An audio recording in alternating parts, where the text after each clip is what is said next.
Sean todos bienvenidos al estudio de la palabra en este día hermoso, día del Señor y de consagración a su gloria y a su nombre. Bueno, vamos a seguir con nuestro curso de capacitación ministerial. Pero antes vamos a hacer una oración para pedirle a Dios que consagre este tiempo. Y me gustaría especialmente orar por una nena que se llama Bárbara, que es nietecita de nuestros hermanos Ana y Fer, y les pido que estén orando por ella. Está un poquito enfermita y no ha salido, ya tiene algunos días que está recayendo constantemente. Vamos a orar, hermanos. Padre, te damos las gracias por el tiempo que tú nos regalas para estudiar tu palabra.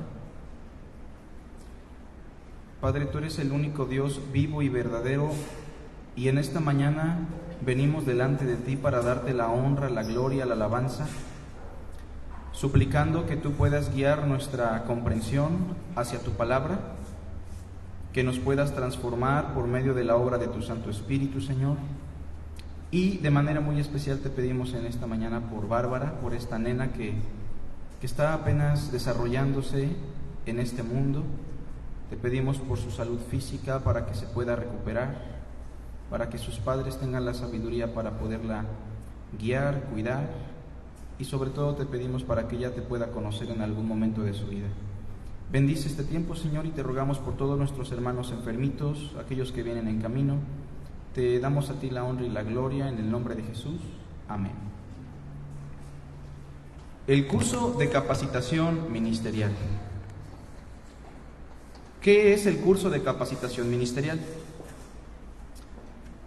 Bueno, el curso no es el requisito para ejercer un ministerio en la iglesia. Eso lo debemos de recordar muy bien. No es el requisito para ejercer un ministerio en la congregación. ¿Sí queda claro eso? No somos una empresa, no somos una institución propiamente hablando, somos un organismo, el cuerpo de Cristo. Y como todo organismo, el cuerpo se tiene que desarrollar a su tiempo y de manera natural. ¿Verdad que sí, hermanos? Si usted forza a un niño o a una niña a que su estatura se eleve, eso va a ser imposible. Le puede comprar unos zapatitos más altos, lo puede estirar tal vez, le puede dar algunos ejercicios, pero lo mejor, lo ideal, es que el cuerpo humano se desarrolle a su tiempo y de manera orgánica. Tomando esa analogía, entonces, el ministerio que hemos de ejercer en nuestra iglesia será de manera natural por la obra del Espíritu de Dios y por la confirmación del cuerpo de Cristo. Así que el curso no es el requisito para ejercer un ministerio. Bueno, entonces, ¿qué es el curso? Bueno, como lo dice su nombre, es una capacitación.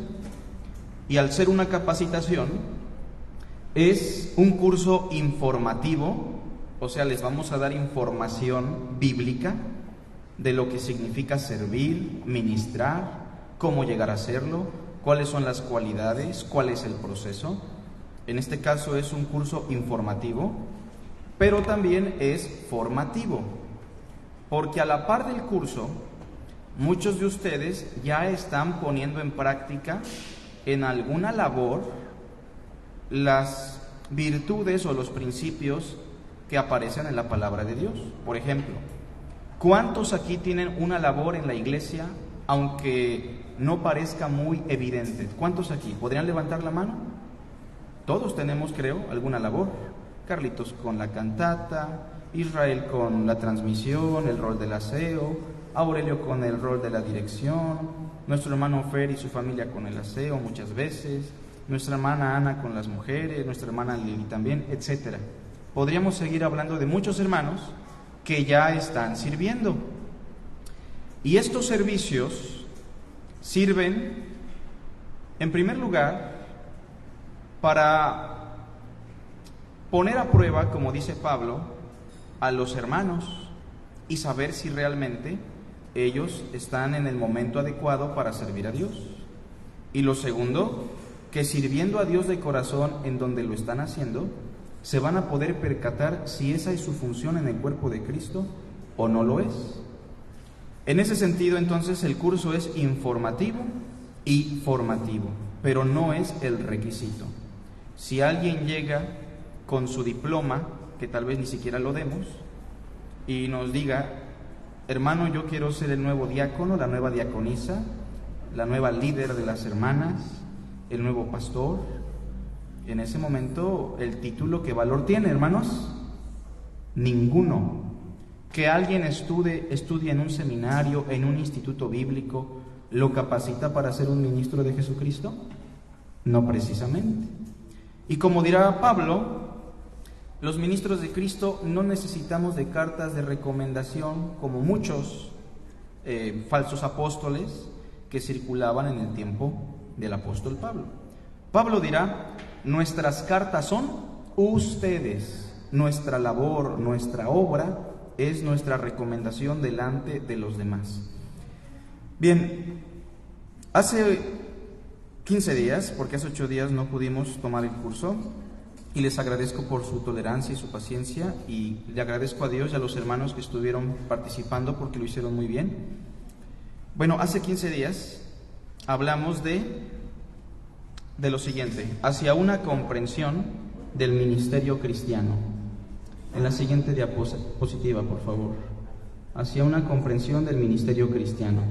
Y voy a recordar lo que explicamos en esa ocasión, que es en la siguiente imagen, por favor. Vimos en resumen 3 cosas importantes. La primera, explicamos el significado de lo que es el ministerio. Y me gustaría que alguien levante la mano y nos comparta un poquito qué recuerda, qué significa esto de ministerio. ¿Alguien podría recordarnos? Puede levantar su mano y lo puede hacer sin ningún problema. ¿Alguien recuerda lo que significa esta palabra ministerio o en qué consiste? Servicio, la palabra diaconía. Muy bien. Sí, la palabra ministerio, habíamos dicho, es una palabra griega, diaconía, y se traduce como servicio. El ministerio es una labor, un servicio, un oficio dentro de la congregación. Y en la iglesia hay muchos ministerios. La segunda cosa que explicamos es el sacerdocio de todos los santos. Alguien que no sea Israel Olivares, porque ya participó, ¿verdad? Para que todos participen. Recuérdeme qué significa esto del sacerdocio de todos los santos. A ver, una hermanita que recuerde. ¿Qué es esto del sacerdocio de todos los santos? ¿Alguna hermana o Isra? ¿Recuerda por allá atrás? El sacerdocio de todos los santos significa que todo santo llamado por Dios a salvación es llamado también a servir al Señor. Así es. En términos sencillos es eso, que todos los santos son sacerdotes de Dios. ¿En qué sentido? En que todos son ministros. Y explicábamos que esta frase es tomada del Antiguo Testamento, en donde en el Antiguo Testamento no todos los santos eran ministros de Dios, solamente algunos, los que pertenecían a la tribu, ¿se acuerdan? De Leví, la tribu sacerdotal. De ahí en fuera nadie más podía servir a Dios en el tabernáculo en lo concerniente al ministerio. Pero en el nuevo pacto todos somos un reino de sacerdotes y todos tenemos un llamado por Dios para servir en algún ministerio en particular. ¿Queda claro eso, hermanos? No existe la división entre el clero y los laicos, o entre el liderazgo y los que no son parte del liderazgo. Sí, a veces hay una distinción por la labor, pero no es que los demás no puedan ser ministros, líderes, siervos de Dios. Todos tenemos un ministerio en particular. Y por último, explicábamos que el ministerio cristiano o el ministerio de la iglesia se clasifica en 2 grandes categorías. ¿Cuáles son? El ministerio de la palabra. Y decíamos que en ese ministerio se pueden incluir misioneros, evangelistas, predicadores, maestros, consejeros. Y tenemos también la otra categoría, el ministerio diaconal, donde se involucran hermanos y hermanas, algunas hermanas en el ministerio de la enseñanza para con otras hermanas, en algunas iglesias, como la nuestra, en el ministerio para los niños, en servir en cualquier situación que surge en la iglesia, los que administran, los que ayudan, los que apoyan, los que tienen misericordia, los que reparten. Es una variedad de ministros diaconales, hombres y mujeres. Bueno, el día de hoy vamos a platicar un poquito sobre algunos mitos acerca del ministerio. ¿De qué vamos a hablar? De algunos mitos acerca del ministerio. Cuando hablamos de mitos, no estoy hablando de la forma literaria del mito. Estoy hablando más bien de ideas que circulan en el mundo cristiano que son falsas sobre el ministerio.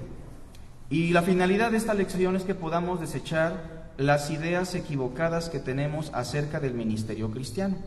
Por eso vamos a hablar de algunos mitos acerca del ministerio. Bien, vamos con algunos mitos, pero antes, ¿verdad? Les pregunto, ¿alguien ha escuchado algún mito que diga, yo creo que eso está muy arraigado, pero no es una verdad bíblica? ¿Alguien ha escuchado algún mito extraño por ahí sobre el ministerio que pudiera compartir? ¿No? ¿Hermano Israel? Que los pastores están más cerca de Dios que Dios los puede servir. Bueno, sí, es un mito. No sé si han escuchado esta idea de no toquen al ungido de Dios. ¿Lo han escuchado? O de que el pastor es de alguna manera la persona que más contacto tiene con Dios y más cerca está de Dios. Bueno, es un mito, pero es un mito a nivel de herejía, porque por medio de Jesucristo todos tenemos acceso al trono de la gracia.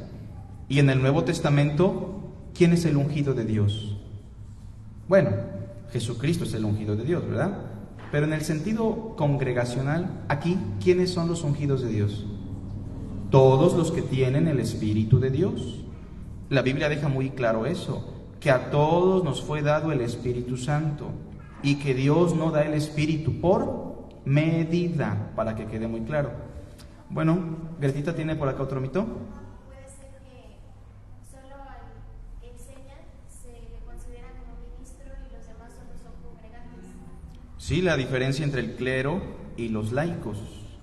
Pensar que el ministro de la iglesia es el hermano Carlos o los que enseñan con el hermano Carlos. No.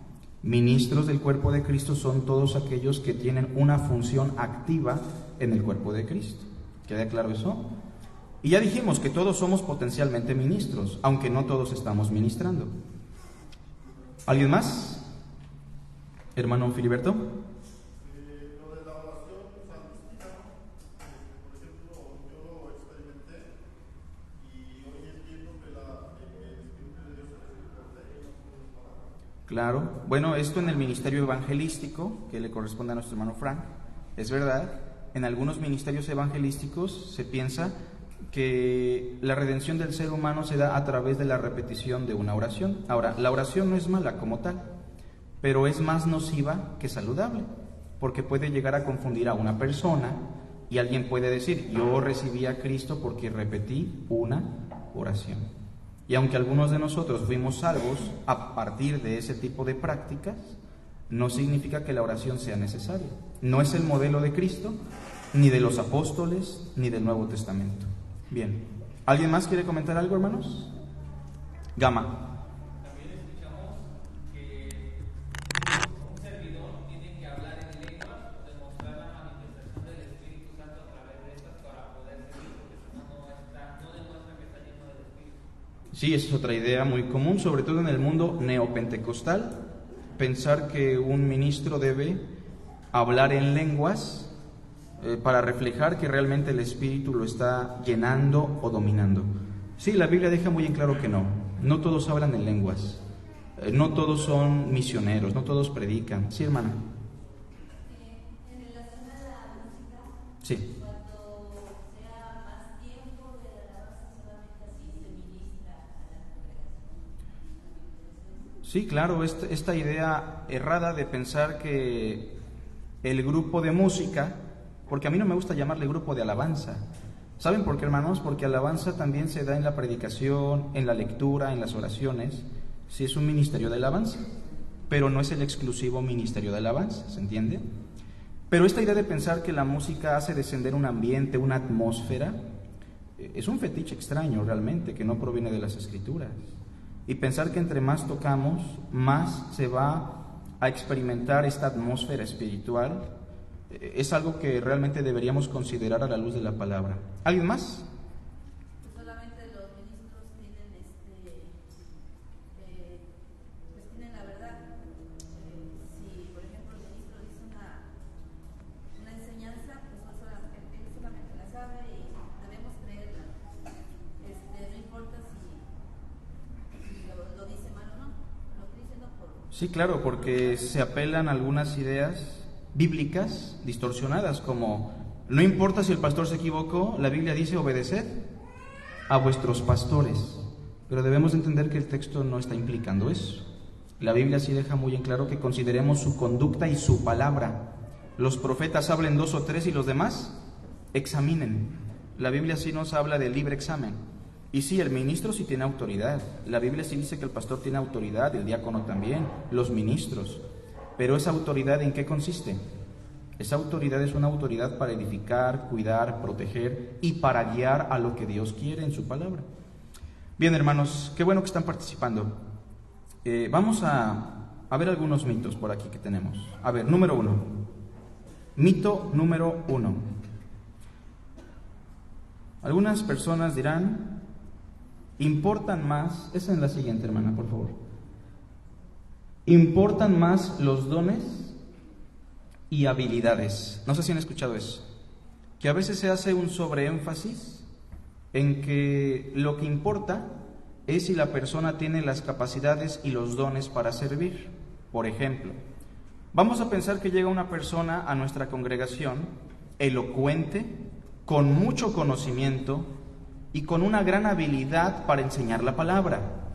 ¿Está capacitado para hacerlo en la iglesia como un nuevo pastor, sí o no?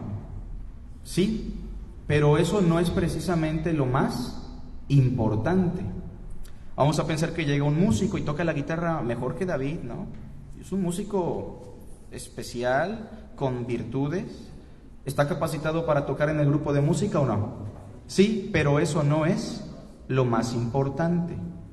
Entonces, quiero que vean conmigo algunos textos sobre la realidad, para que no estemos pensando nada más en que los dones son lo importante.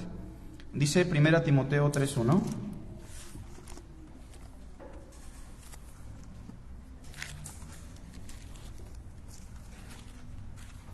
Primer carta a Timoteo 3:1.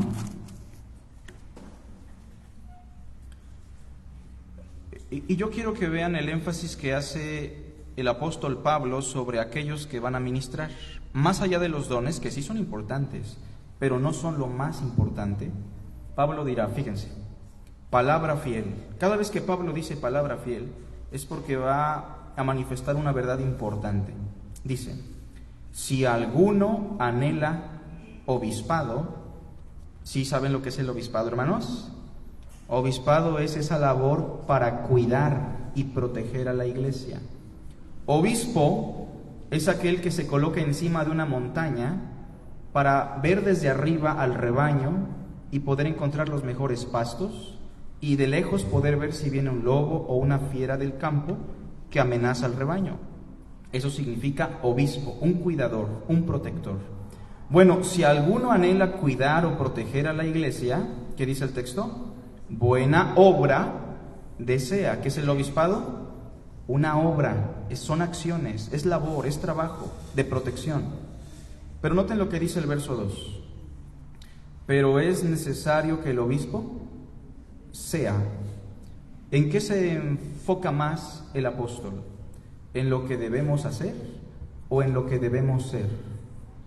Hermanos, en lo que debemos ser. ¿Qué le interesa más a Dios? ¿Lo que hacemos o lo que somos? Lo que somos, sin duda alguna.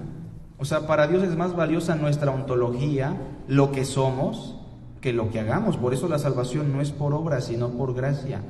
Y por eso Dios no está tan enfocado en nuestras acciones, sino en nuestro corazón, queriéndonos conformar a la imagen de su Hijo.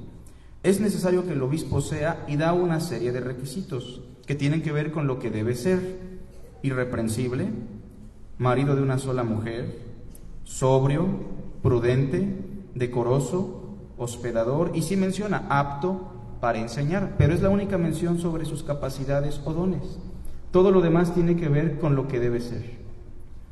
También, si ven conmigo, por favor, Tito 1:5.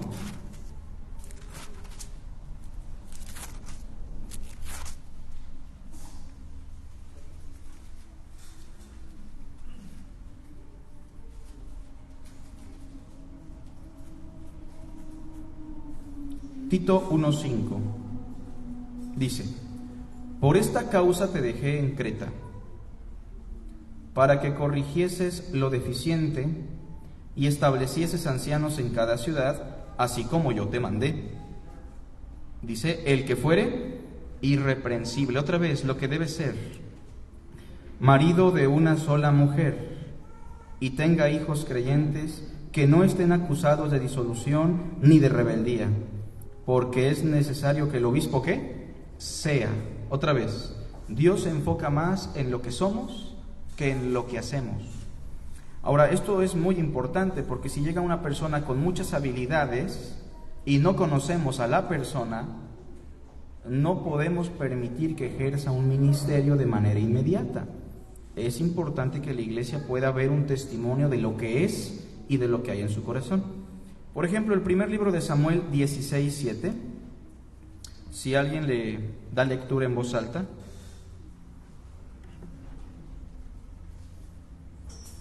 Y el Señor respondió a Samuel: no mires a su parecer ni a lo grande de su estatura, porque yo le desecho.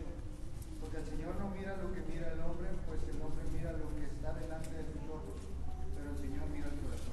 Este texto es famoso, ¿no? Donde Dios explica que lo que Él mira y lo que Él busca es un corazón. Pongamos el ejemplo de Saúl y David. ¿Quién tenía una mayor capacidad para ser rey? Siendo honestos, desde lo físico hasta lo técnico. ¿Quién? Saúl, sin duda alguna. ¿Quién era más alto? ¿Quién era más fuerte? ¿Quién era más imponente? ¿Quién tomaba decisiones de manera más fría? Saúl. Él era un soldado, ¿se entiende? Él era un hombre de guerra. ¿Y el otro quién era? Un pastorcillo. Ni su papá quería que fuera rey, ¿no? Lo llevó hasta el final porque de plano. Pero lo que estamos diciendo con esto es que las capacidades o los dones espirituales no deben ser el énfasis del ministerio. Sí son importantes y en su momento se deben considerar, pero no deben ser la motivación principal para el ministerio. También, hablando de este mito, se trata de que descubras qué dones tienes. Algunos hermanos se dedican a investigar qué dones tienen. Dicen, voy a servir ahorita en la enseñanza. Bueno, no serví ahí. Me voy al evangelismo. Bueno, ahí tampoco. Bueno, me voy para el aseo. Tampoco la hice para el aseo. Y están queriendo descubrir cuáles son sus dones cuando esa no es la meta. La meta es servir a Dios de corazón, con un corazón sincero y honesto, y Dios nos irá guiando. Veamos algunos pasajes. Romanos 12.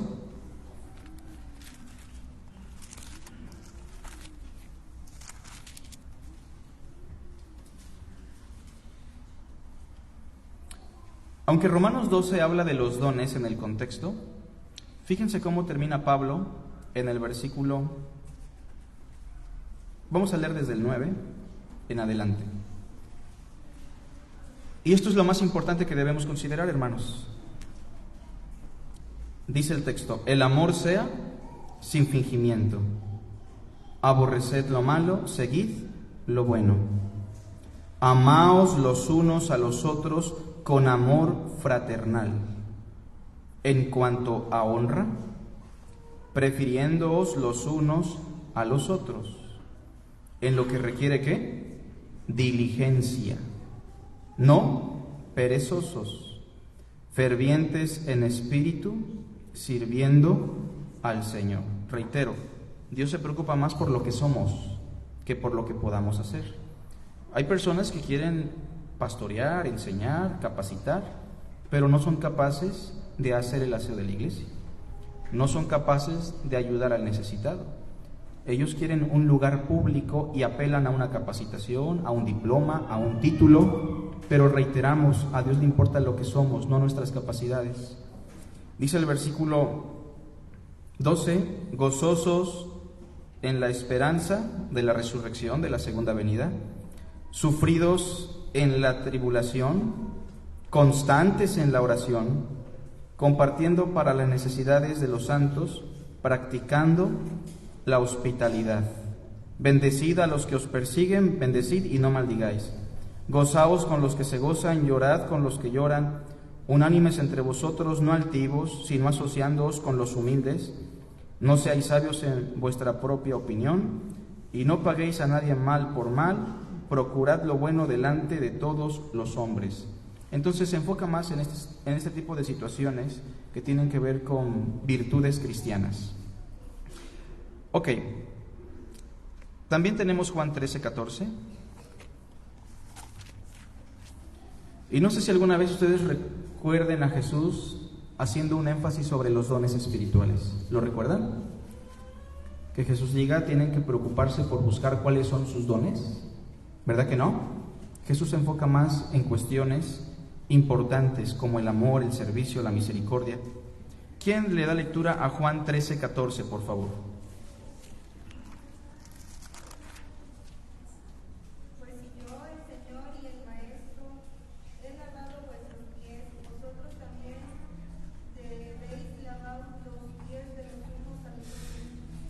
Ok.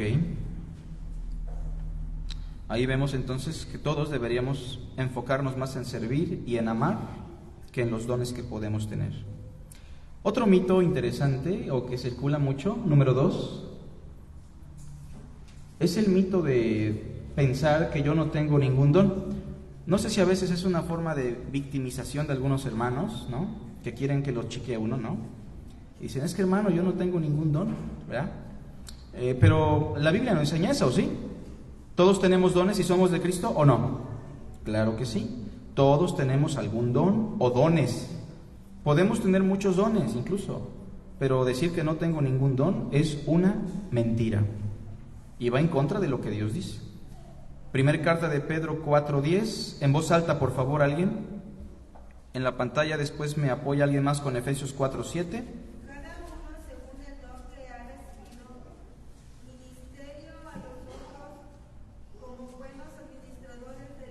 La multiforme de Dios. Dice ahí, cada uno según el don que ha recibido, ministrelo a los demás. ¿Todos aquí tienen algún don? Es probable que usted todavía no sepa, pero no es importante eso. Es importante que usted empiece a servir a Dios en amor y el Señor le mostrará cuál es su lugar en el cuerpo de Cristo. Efesios 4:7, ¿quién le da lectura? En voz alta.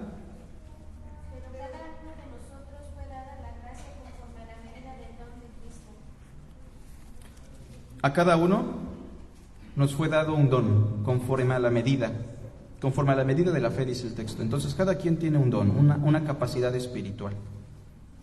Fue Efesios, ¿verdad? Romanos 12:6, por favor. De manera que, teniendo diferentes dones, según la gracia que nos es dada, si el de profecía, úsese conforme a la medida de la fe. Otra vez, todos tenemos dones. Mito número 3. Esto es muy famoso, ¿no? Que el ministerio pastoral es más importante que los demás ministerios.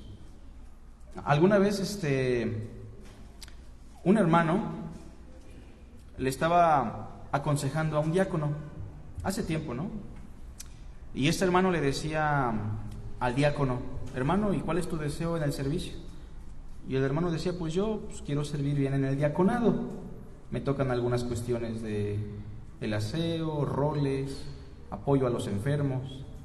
Y le decía al hermano, mira hermano, yo te recomiendo que tengas mayores metas, que no te conformes, tú no tienes que estancarte, anhela ser pastor. ¿Qué le estaba diciendo con eso?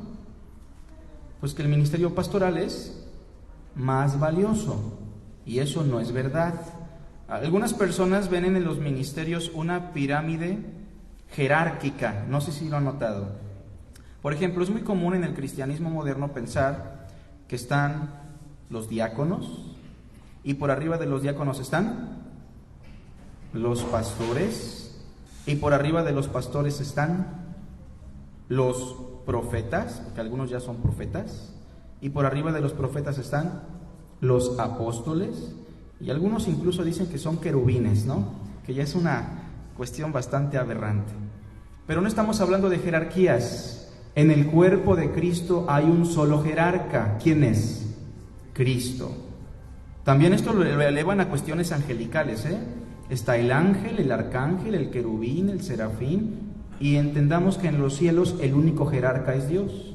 Estamos hablando de diferentes funciones, no de diferentes jerarquías. Este es un modelo que viene sobre todo del catolicismo romano, donde la jerarquía se mide a partir de los ministerios, ¿no? El obispo, el cardenal, hasta llegar al papa o al ministro principal de la sede. Esto no debe ser así, hermanos. Cuando nosotros tomamos decisiones, como en unos minutos platicaremos tal vez sobre algunas cuestiones, ¿quién debe tomar la decisión? ¿El pastor o toda la iglesia? Si alguien dijo el pastor, tacha, ¿verdad? Y si alguien dijo toda la iglesia, tacha. ¿Por qué? Porque las decisiones las debe tomar Cristo. ¿Y ya las tomó o no? Tenemos su palabra. No es lo que diga el pastor, porque no es una monarquía. No es lo que diga la iglesia, porque no es una democracia. Y a veces pareciera que llegamos a una democracia y hasta votación y hacemos campañas, y eso no es correcto. Dios en su palabra dice lo que debemos hacer o no. Entonces todos debemos reconocer lo que dice la palabra, y eso es todo. Pero el ministerio pastoral no es más importante que los demás. Gálatas 3, 26 al 29.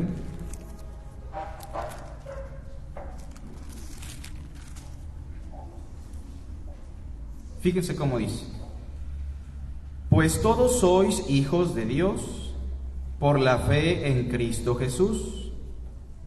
Porque todos los que habéis sido bautizados en Cristo, y todos fuimos bautizados en Cristo por el Espíritu Santo, de Cristo estáis revestidos. Ya no hay judío, verso 28, ni griego.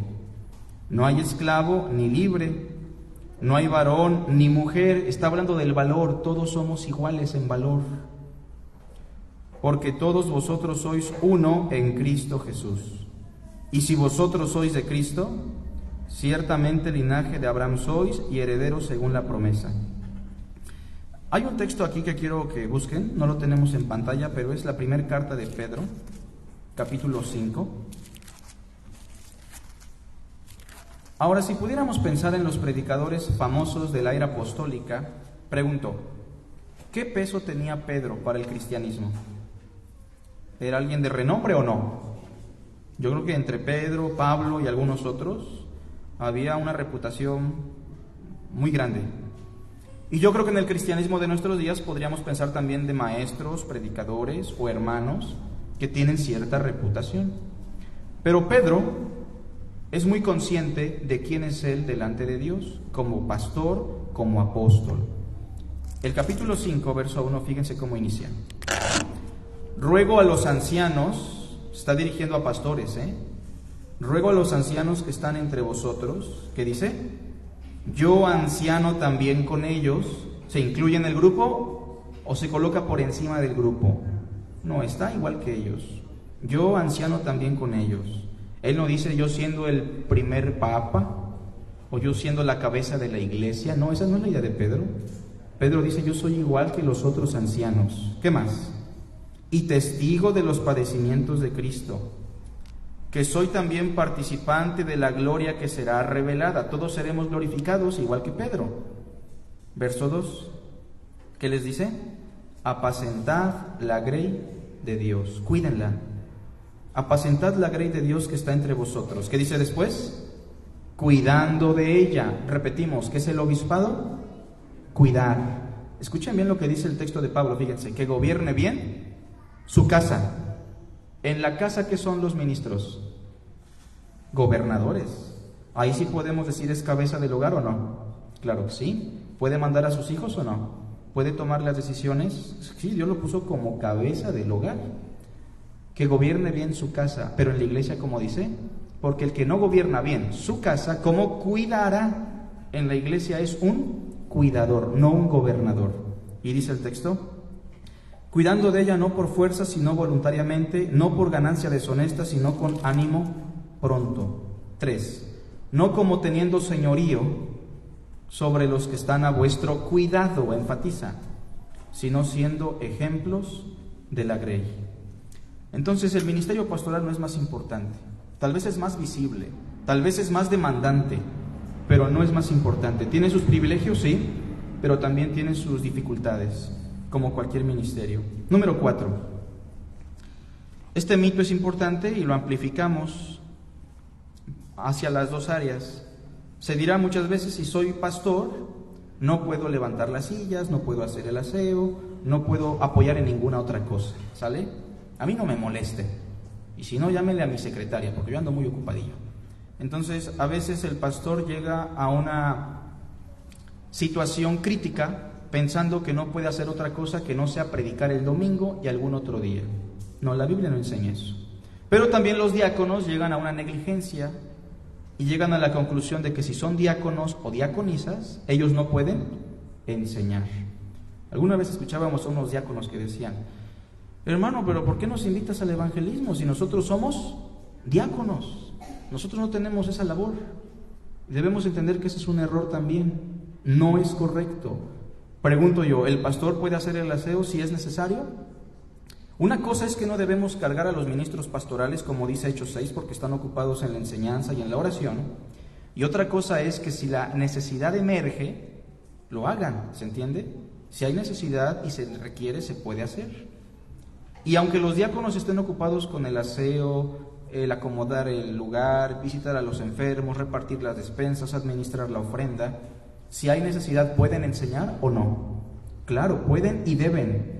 ¿Por qué mataron a Esteban? ¿Por repartir despensas o por predicar la palabra?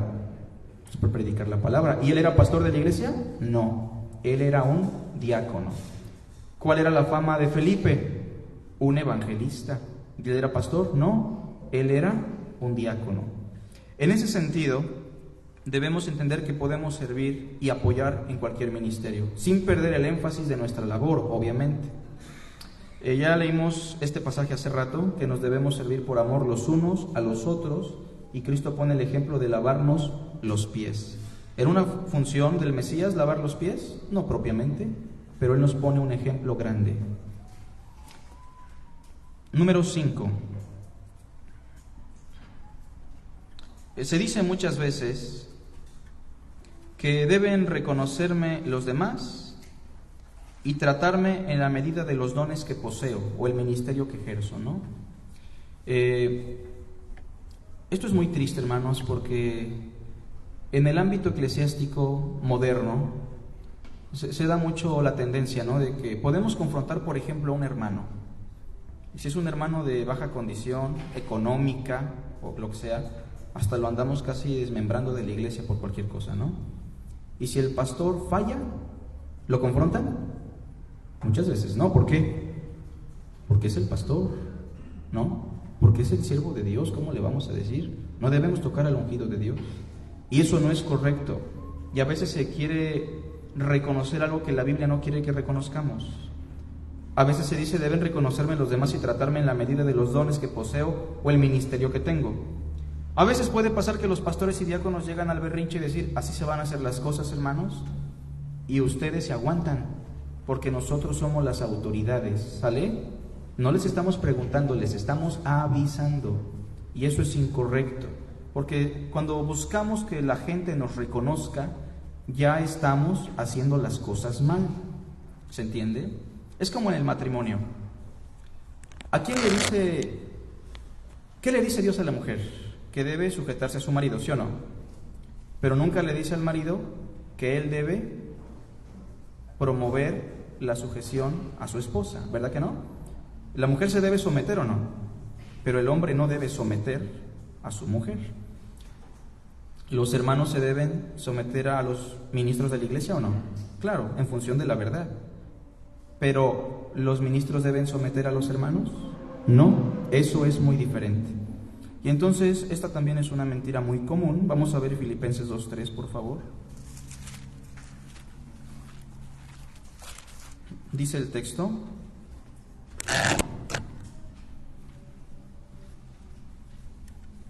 nada hagáis por contienda o por vanagloria, antes bien con humildad,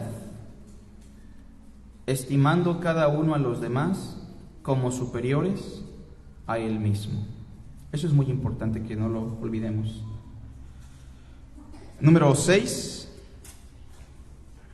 Este es muy común. Se dice: el servicio en la iglesia es primero. ¿Han escuchado eso? Y se desatiende el hogar.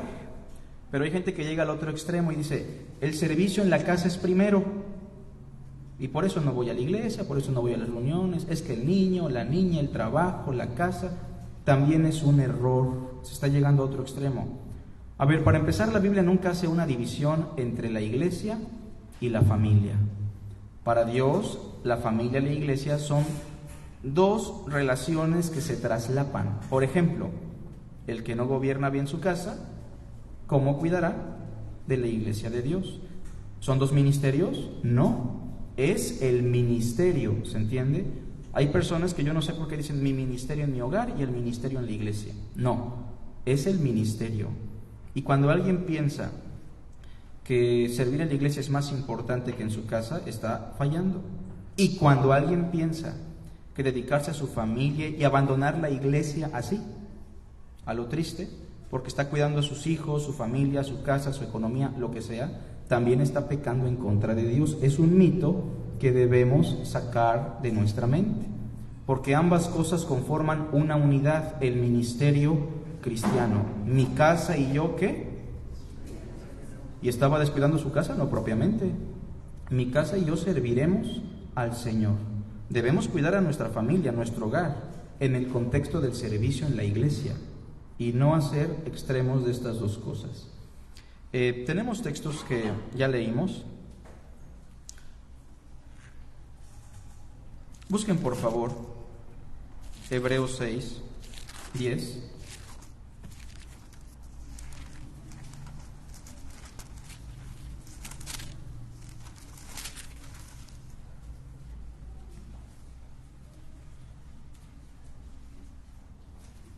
Por una parte, Dios sí está interesado en lo que hacemos en la iglesia. Dice el versículo 10, fíjense: porque Dios no es injusto para olvidar vuestra obra y trabajo de amor que habéis mostrado hacia su nombre, habiendo servido a los santos y sirviéndoles aún. ¿Es importante para Dios que sirvamos a los santos y a la iglesia, hermanos? Lo es. Pero también es importante que lo hagamos en el contexto de nuestro hogar. También. Timoteo, primera Timoteo 5:8. Se lo saben porque es famoso, dice: porque si alguno no provee para los suyos, y mayormente para los de su casa, ¿qué dice? Ha negado la fe y es peor que un incrédulo. Capítulo 5, ahí mismo, versículo 7. Los ancianos que gobiernan bien. ¿Que gobiernan bien qué, hermanos? Acuérdense del contexto. ¿Que gobiernan bien? Su casa. Ellos sean tenidos por dignos de doble honor, mayormente si se dedican a predicar y a enseñar. Bueno, entonces las dos cosas son importantes. Si algún hermano aquí no está sirviendo a Dios en el contexto de la iglesia, porque su trabajo no se lo permite, debe recordar que todo tiene su tiempo. Y que cuando tenemos el deseo de servir, siempre encontraremos una solución, ¿o no? Y cuando tenemos el deseo de no servir, siempre encontraremos una excusa. Lo mismo pasa con algunas hermanitas. Ponen pretextos siempre: la casa, la cocina, los niños, el trabajo, mi esposo. Pero ¿hay forma de servir o no? Siempre lo habrá, hermanos. Dios es bueno y nos da la forma de servir. Pero lo mismo pasa, sobre todo en el ministerio pastoral o diaconal, que se atiende tanto a la iglesia que se desatiende el hogar. Pero ¿hay forma de atender al hogar? También. Son una misma labor, no están desconectadas. Vamos terminando ya. Mito 7. A veces la gente dice: si las personas están siendo bendecidas con mi servicio, entonces Dios está aprobando mi servicio o mi ministerio. No sé si han escuchado eso. A veces pasa que personas hacen las cosas mal, dañan a la congregación, al cuerpo de Cristo, o quieren evadir su responsabilidad y abren otro lugarcito de reunión, un servicio diferente a la iglesia. Y a veces ese lugar llega a prosperar. ¿Significa que Dios está bendiciendo? No precisamente. Hace unos años una persona dividió una iglesia y se llevó a algunos hermanos a su pequeña congregación. Y traté de buscarlo, hablar con esta persona, y en esos años, ese lugarcito que él abrió, al cual se llevó a esas personas, empezó a prosperar porque llegó más gente. Y el hermano no enseñaba cosas malas, pero lo que él estaba haciendo estaba mal, estaba dañando, estaba haciendo cosas incorrectas. Y él decía, bueno, es que yo veo que Dios está conmigo porque Dios está prosperando mi labor. ¿Eso es evidencia de que Dios está prosperando? No propiamente, hermanos, no propiamente. Pregunto yo, ¿se prosperó la labor de los fariseos en su tiempo o no? ¿Fueron prolíferos? ¿La gente les obedecía? ¿Los veían con autoridad? ¿Y qué les dijo Jesús? Vean lo que dice el capítulo 15, verso 7. Mateo 15, 7.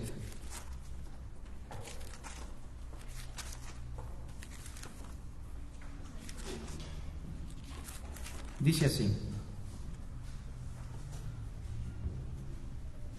hipócritas, bien profetizó de vosotros Isaías cuando dijo: este pueblo de labios me honra, mas su corazón está lejos de mí, pues en vano me honran, enseñando como doctrinas mandamientos de hombres. Los fariseos estaban enseñando tradiciones y la gente los seguía. Esto había prosperado, pero ¿era algo respaldado por Dios? Definitivamente no. No sé si han escuchado esta idea popular, que se parece bastante a la brujería, de pensar que Dios responde abriendo puertas y cerrando puertas. Y a veces cuando una persona busca a Dios en oración, lo que le dice es: Señor, muéstrame lo que tengo que hacer. ¿Y qué le dice? Abre puertas y cierra puertas. Entonces, por ejemplo, si dos jovencitos quieren tener una relación y no es el momento, no es correcto, no es bíblico, no viene de Dios, y el jovencito dice: ábreme puertas o ciérrame puertas, y si en las circunstancias se abre la puerta, ¿a qué conclusión llega el joven? Dios me está respaldando. ¿Y eso es correcto? No precisamente. Entonces a veces también alguien quiere hacer un negocio medio, vamos a decirle medio chuki, ¿verdad? Medio chueco. Y la persona también ora: Señor, pues, yo no sé qué hacer porque es un buen negocio, pero abre puertas y cierra puertas. Y a veces como que la puerta se abre. Y gracias Dios, tú estás respondiendo, lo voy a hacer. La pregunta es, ¿así responde Dios? ¿Quién nos enseñó eso, hermanos? ¿Quién sabe? Pero Dios responde en su palabra. Hay que orar: Señor, ayúdame a entender qué debo hacer y muéstrame en tu palabra qué es lo que tú quieres que yo haga. Entonces, lo mismo pasa con el ministerio, hermanos. No se trata de que si está prosperando algo, propiamente viene de Dios. Y terminamos con el mito número 8.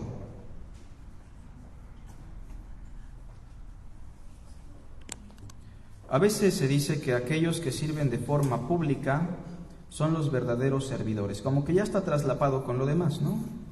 A veces a mí me sorprende que algunos hermanos, cuando ven a una figura pública pastoral, se toman la foto, y eso no está mal, ¿verdad? Eso no está mal, digo, está bien para el recuerdo. Pero a veces le dan la ofrenda o sus diezmos, como ellos a veces lo manejan, y al pastor de su iglesia local no lo aprecian. ¿Por qué? Muchas veces porque es una figura pública la persona a la cual ellos le están dando ese prestigio. Y debemos entender que todos son siervos de Dios, desde el hermano que tiene una iglesia grande y sirve a Dios por muchos medios, y el hermano que trabaja en la selva o en una sierra y que tiene un grupo pequeño de 10 personas. Todos son siervos de Dios, hermanos. Entonces recordemos las palabras de Jesús: lo que los hombres tienen por sublime delante de Dios es abominación. Primero los Corintios 12, 14 al 26, ustedes conocen este pasaje, habla de la iglesia como el cuerpo de Cristo. Ahora, nuestro cuerpo humano, ¿cuántos miembros tiene? Muchos. ¿Y todos son importantes? Por ejemplo, en el cuerpo humano tenemos miembros que son muy necesarios y sin embargo aparentan mucha debilidad. Por ejemplo, los ojos. ¿Qué prefiere perder usted? ¿Un dedo o un ojo? ¿Qué prefiere perder? ¿El dedo o un ojo? El dedo, obviamente. ¿Es funcional el dedo o no? Pues sí, porque cuando mi esposa se lastimó el dedo yo tuve que lavar trastes durante varias semanas, ¿no? Entonces sí era funcional el dedo. Entonces, el ojo, hermanos, tiene una función muy importante. Tal vez incluso parece más débil que el dedo, porque si le damos un martillazo al dedo, ¿aguanta o no? Pero si le damos un martillazo al ojo, ¿aguanta? No. Pero es importante. Y la Biblia dice, hay miembros que aparentan ser muy débiles, pero son los más necesarios. En la iglesia también. Hay hermanitos que no están al frente, que no hacen mucho visiblemente, pero son de los más importantes. En el cuerpo humano también tenemos miembros que son un poquito feos, o indignos, o más bien indecorosos. Por ejemplo, nuestros órganos sexuales, pues realmente no son muy bonitos, ¿no? Bonitos tal vez los ojos, los labios, el cabello, ¿verdad? Pero nuestros miembros sexuales muchas veces no son los más bonitos. ¿Y qué hacemos? Dice Pablo, a estos vestimos con mayor decoro. Hasta les compramos ropa especial, ¿no? Entonces, en el cuerpo de Cristo hay una gran diversidad de miembros. Algunos que parecen indecorosos, otros que parecen débiles, otros que parecen fuertes. Pero Pablo dirá, vosotros sois el cuerpo de Cristo y miembros los unos de los otros. Terminamos con dos pasajes en la pantalla, en las últimas diapositivas, Corintios y Mateo.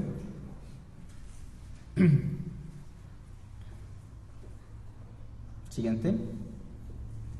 Pablo dirá, así que hermanos míos, amados, estad firmes y constantes, creciendo en la obra del Señor siempre, sabiendo que vuestro trabajo en el Señor, ¿qué dice?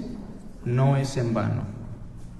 Y también Jesús dirá en Mateo 25, 21, hablando de una parábola, y su Señor le dijo, bien, buen siervo y fiel, sobre poco has sido fiel, sobre mucho te pondré, entra en el gozo de tu Señor. ¿Alguna pregunta, hermanos? ¿Comentario? ¿No? Tenemos, sí, una pregunta allá arriba. Adelante, hermano.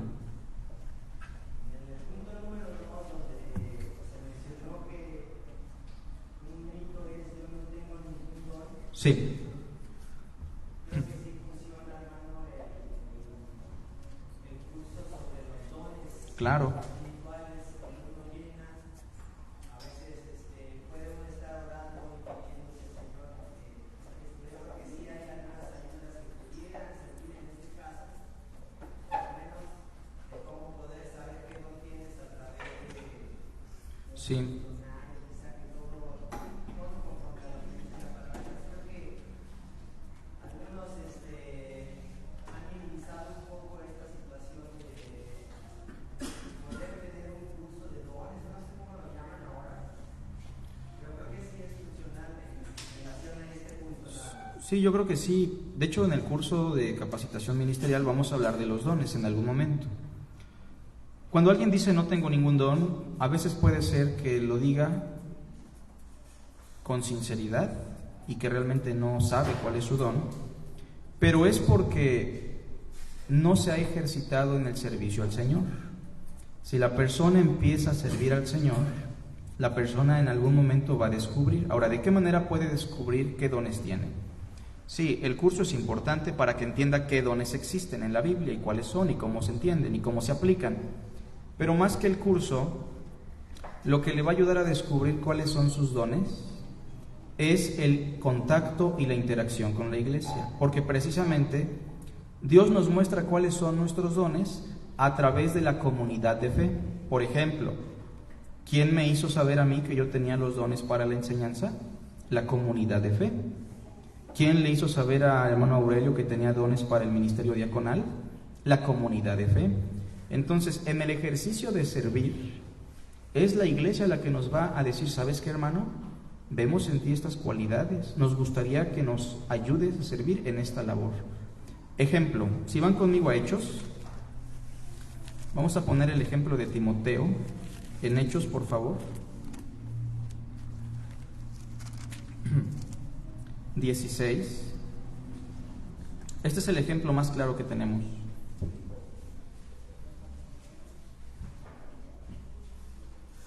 Dice, ¿lo tenemos?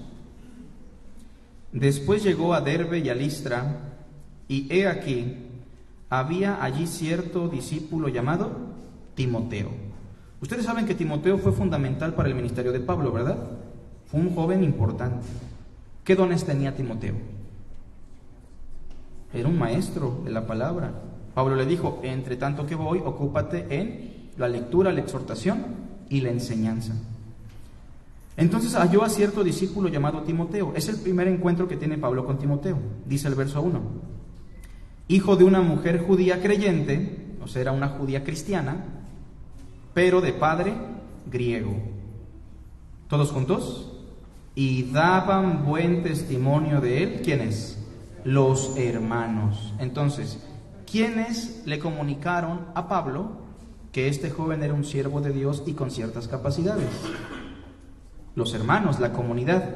Pero para que lo conocieran así es porque este joven ya estaba sirviendo. Entonces yo creo que sí, hermano, es importante el curso de los dones, pero también que la persona se anime a servir en lo que guste.